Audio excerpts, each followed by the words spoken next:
Current living situation. I, 39 female, live in a house with Tom, 40 male, and Ben, 43 male, and our 5 children. Boys, tweens, Tom and mine bio kids, 2 girls, tween and pre-tween, bio kids Ben's and his late wife Anna, and our youngest girl, pre-tween, Ben and mine bio kid. Ben and I work. Tom's been a stay-at-home dad for the last 9 years. He went back to school 4 years ago. Ben and I cover all household expenses, including any costs for Tom's education. Background: Tom and I met at a party when we were 19. We've been friends ever since, with benefits at time when we were both single. While on a holiday together, a condom broke on us. Due to location, emergency contraception wasn't available, and when I turned out to be pregnant, we chose to keep that kid and moved in together. We were never a couple, but we worked great as a family, so we decided to have a second kid. Anna was my childhood best friend. She and Ben moved into the flat downstairs from ours when she was pregnant with their oldest child. I loved having her close again after living in different cities for years. Sadly, she passed away after a very complicated second labour. Ben and I found solace in each other and I ended up pregnant. I didn't notice right away as my method of contraception should have been safe, and I also blamed a lot of the symptoms on grief and guilt, so when I found out there wasn't really an alternative anymore, Tom was the first one I told. He said he'd welcome another child into our family. Ben was shocked and struggled to accept it, but we kept in good contact through all of it. We all started having dinner most nights after our daughter was born. Other girls would already spend the day as Tom was their nanny. A couple of years later, my grandma moved into a retirement home, and Tom and I decided to move to her house. Ben asked if he could move in with us, and we agreed. It's maybe unusual, but it works for us. Where I might be the idiot, Tom has been with Bea for the last 3 years. There was some talk about him asking her to move in about a year ago, but he never did. Bea and I get along, not best friends, but I like spending time with her. Well, liked. She showed up unannounced 3 days ago and demanded to see Tom. He's currently on a skiing trip with Ben and the boys. I reminded her of that and then said I would tell him to contact her if there was an emergency. She then tells me that she's pregnant with Tom's child, highly unlikely, and that she's already talked to his parents and they will buy them a house next to theirs so they can live there as a family, and that they will be taking the boys with them. That's when I told her to leave, which after some yelling and insults she did. I've since been called multiple times by her best friend and Tom's parents to try and get his contact, but I'm still refusing to give it away. They've been calling me an idiot amongst other names for not letting him know that Bea is pregnant and he doesn't need to be abused and exploited by me anymore. So, am I the idiot for not giving my possibly pregnant baby daddy's girlfriend his contact after she threatened to break apart my family? Edit to add, Tom had a vasectomy 11 years ago and he's in very low contact with his parents as they disapprove of me and our overall living arrangements. I don't know why Tom didn't tell her how to contact him. He likes turning off his phone during holidays and telling people where to contact him instead. For not giving out contact information to someone who didn't already have it and thus likely didn't have the consent to contact on this trip, I say not the idiot. Let him take his trip, there isn't a lot you can do about it from there anyway, and a stay-at-home needs a damn break. He can come home and tend to the mess in person. Good luck. If her pregnancy claim is true, it will probably be messier before it gets better. Do you think not giving Bea Tom's information will somehow make this situation go away or get better? Have you notified the relationship authorities about this new category you've created? Friends with benefits and children, but mostly just children squared. Are you living in a sitcom?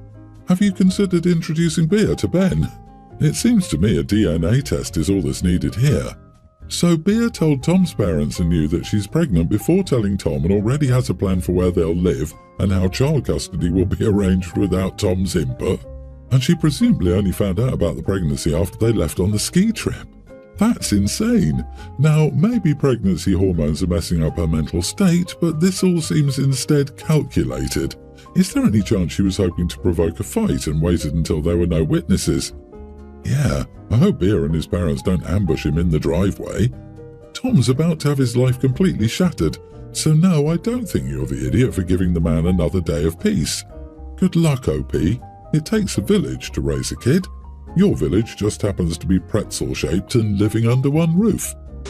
I, male 26, am married to my wife 24 and my older brother 30 is also married to sister-in-law 28. My brother has been married for longer than my wife and I. He and my sister-in-law got pregnant quite a few times, but she lost her pregnancy every time. They keep trying, but either in the first or second trimester she miscarries. My wife and I got married last year. She got pregnant a few months after the wedding, and we welcomed our baby a little over a month ago. We celebrated Christmas with her family and New Year's Eve with mine. We had Christmas dinner with many extended family who haven't yet met the baby, so they were excited about it. My aunts and cousins and grandmothers were all over my wife and our baby, asking how she was, how the delivery had been, how she was managing the baby's feeding, and all kinds of stuff, which I think is all normal, right? The problem is that my sister-in-law was very noticeably bitter, and my brother was too. It's not the first time they've acted like this ever since my wife and I found out about her pregnancy. At some point, my sister-in-law said that she was sick of the baby talk, which rubbed me the wrong way. I told her that she could go home and have chicken nuggets all by herself if she didn't like being surrounded by other happy people. She and my brother said that it was kind of insensitive to be talking only about that when everybody knows about their issues with having a child. I told them that it wasn't my wife's fault that she was able to have a successful pregnancy and to stop being bitter about it. That started a big argument and my brother and his wife left. It's been a couple of weeks now and I'm still receiving texts from family who are deeply worried about my sister-in-law and brother after I mistreated them. I don't think I mistreated them. It's not my wife's fault that she can successfully carry a baby to term, and it's not anyone's fault that a new baby in the family is something to talk about. Some people think I was insensitive, so please let me know your opinion. Extra content.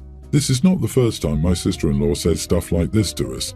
She's done similar stuff in my wife's baby shower, gender reveal party, even her birthday, and other family gatherings and other occasions. She's made unnecessary comments and told my wife to tone it down while opening gifts for the baby at the baby shower.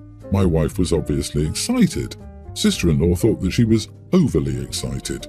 We had to end the gender reveal party early because she wouldn't stop crying. We suggested my brother leave and that we wouldn't be upset over it. I suggested driving them if they wanted to, and they didn't want to. She wanted to stay and cry in front of everyone else. I have to go with you are the idiot. You could have been a lot more sensitive to their loss and hurt. You chose to be an idiot and just basically rub their faces in it. I sincerely hope you and your wife never have to experience the loss of a child, but if you do, then you'll get it. Right now, you're just selfish. Disagree. Opie's not the idiot. You can't let people like that wear their grief as a cloak that surrounds the room and everyone has to walk around eggshells around them. No one was rubbing anything in anyone's face. His brother and sister-in-law are selfish because they think the world only revolves around them and their loss. Yeah, it's one thing to grieve and find it hard being around other pregnant women and babies, but that doesn't mean you're suddenly allowed to be an idiot to them. Sister-in-law needs therapy to find healthy coping mechanisms instead of using Opie's wife as an emotional scratching post. And according to Opie's edit, sister-in-law has been sabotaging all the baby events with her act. Guess what? The world does not revolve around your baby. Everyone paid attention to you and celebrated your growing family. At some point, it is time to move to a different subject. For your sister-in-law's sake and that of everyone else, you were being selfish. I hope you teach your child more kindness than you've been able to display. Grow up. You and the family are idiots. As a person who has had multiple pregnancy losses, I can guarantee that if anyone had sat with your sister-in-law and just supported her, this would not have happened. She isn't bitter, she's in pain. I have joint custody of my pre-tween son Jack with his mom. He will be with his mom tomorrow until Tuesday. She asked if I would be okay with her and her husband going to California for a surprise VIP experience at Legoland with Jack. She needs my written consent to take him out of state. I said to email me the letter and I'll review it and sign it. She sent it to me on Monday. Well, on Monday she broke her leg and couldn't move around, let alone get on a plane, so I assumed the trip was cancelled. Today she texted me and asked if I would send the letter back. I told her how was she going to get on a plane tomorrow when she was still immobile. She said she's not going. Her husband Logan is taking Jack. I told her to call me. I said it was weird that you want me to sign this letter permitting you to take Jack out of state when it's your husband. She said by signing it, I'm effectively giving her permission to allow Logan to take Jack to Legoland. I said I have very mixed feelings about it. I don't know Logan well and I'd expect him to be a part of this conversation. She got offended by that and said Logan is like Jack's best friend and Jack feels comfortable enough with Logan to call him into the bathroom, shut the door and drive him and his friends. She said nothing has changed. It's still a surprise trip made possible by a stepdad. I said maybe I'll tag along. She said, how about Logan texts you all the time and let him have this time with his damn stepson because she's not having any more kids. I still haven't signed it. Edit. My issue is this guy wants to take my kid out of state for a mini vacation and I haven't heard a peep from him. I'm just hearing from the ex. Also, I told my ex I would agree if Logan took my young teen son, Bryce, Jack's half-brother, and Bryce said he'd go if his best friend Matt could go too. Logan pays for all, of course. You are the idiot. Don't punish your kid for this. It might make you feel momentarily better to turn the screws on your ex, but the bigger picture is that you and your wife are both parenting Jack and want the best for him, and from time to time, stepdad will naturally take part in this. No one planned a stepdad weekend. It was a natural outcome of the broken leg. If you act generously about this, it really will set a nice tone for the future. He followed up with, you can go if you pay for it and take my kid and his friend too. So it's basically like, I don't trust you to take the son alone, but I do trust you to take my son and his best friend. This means he's not concerned about the safety, he just wants to freeload. Yeah, it's bad enough that the loser wants to get a free trip for his other son, but then add his son's friend to the mix? Tell me you're a mooch without saying you're a mooch. Boy, some people have more nerve than brains. I would put money on the fact that Logan makes more money than OP. It's really disgusting that he makes it sound like he's concerned about his kid's safety, but he's okay with him going as long as his kid and the kid's best friend forever go along for free.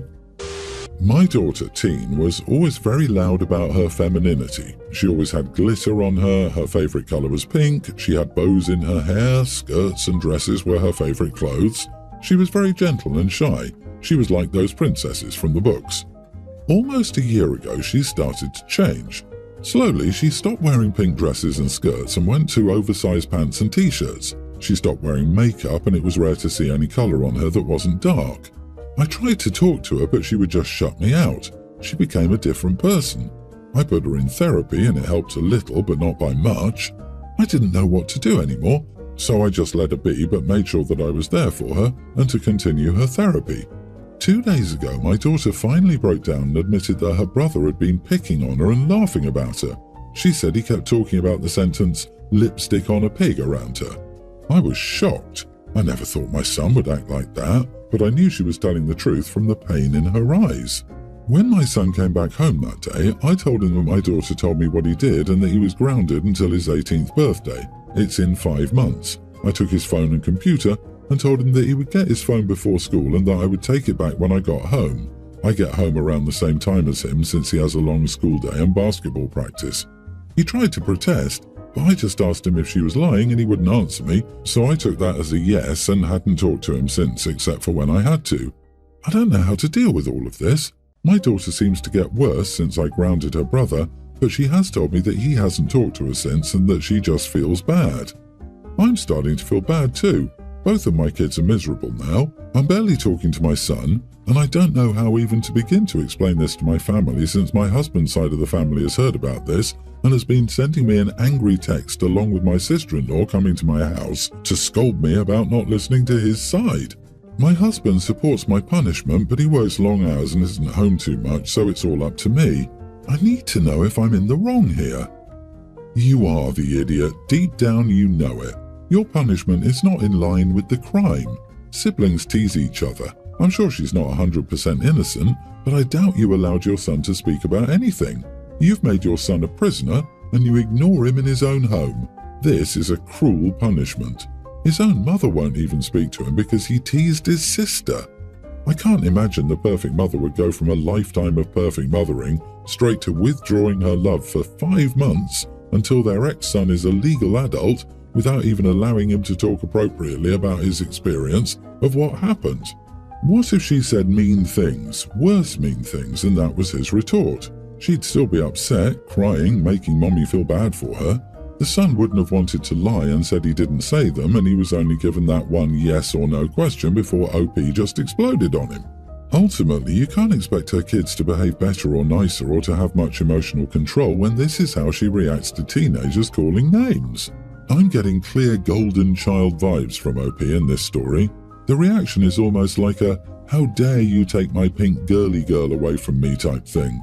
OP, I very highly doubt your daughter's changes are purely about what her brother said, but you're not going to bother looking into that. You're too busy being the warden. You're an idiot and shown by your actions that you're unfit to be a parent. I, 22 female, was given a beautiful necklace by my stepdad Jake when I graduated college last year. It was from his grandma's jewelry collection and I wear it daily.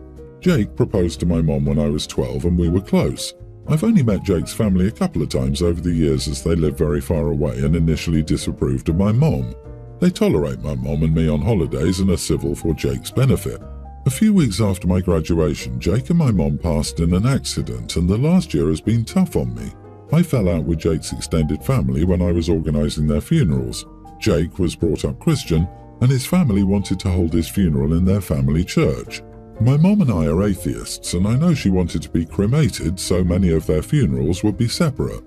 I asked James' family if we could have a joint wake for my mom and Jake, but they insisted on doing it in their church hall, which I refused as my mom wasn't religious and wanted to do it at my mom and Jake's house. We fell out over this and I haven't spoken to them since they decided to hold a wake for Jake in the church and not invite me.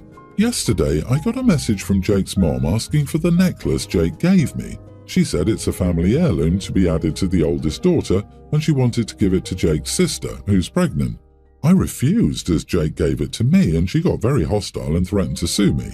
I'm not sure if she can, as Jake was never married to my mom or officially my dad, but he was my dad regardless.